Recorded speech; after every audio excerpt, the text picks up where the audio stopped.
High বন্ধুরা, দেখুন খড়ি নদী চান করতে গেছিলাম, বললাম দেখিয়েওছি। তো এখন দেখুন ওখান থেকে ওই খড়ি নদী চান করে উঠে এসেই দেখলাম ওই কোথায় হালদা রোডে মাছ বিক্রি হচ্ছিল। তো পুঁটি মাছগুলো দেখে লোভ লেগে গেল, পুঁটি মাছ কিনে নিলাম। মাছের ডিম কিনেছি। তো এখন পুঁটি মাছ রান্না হবে।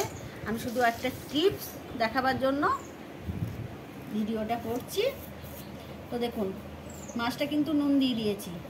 আঁশ জলের মধ্যে যদি এইভাবে রোগটা দেওয়া হয় আঁশটা পুরো উঠে যাবে, চামচ দিয়ে হবে। যেটা আমি আসল জিনিসটা দেখাচ্ছি, যে পুঁটি মাছ বলুন যে কোনো চুনো মাছ যদি একদম গলে যায় মাছটা, তারপরেও যদি এইভাবে বাঁচা হয় একটুও তিতো হবে না।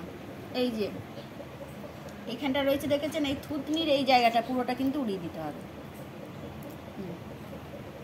দেখতে পাচ্ছেন? এই যে দিয়ে এবার মাছে যেহেতু ডিম রয়েছে হালকা করে এদিকে বের করে দিলাম। আর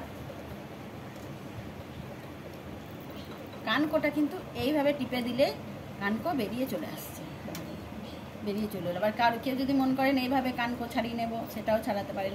এইভাবে চাপ দিলেই হয়ে যাচ্ছে। তাহলে এই জায়গাটা মাছের এই যে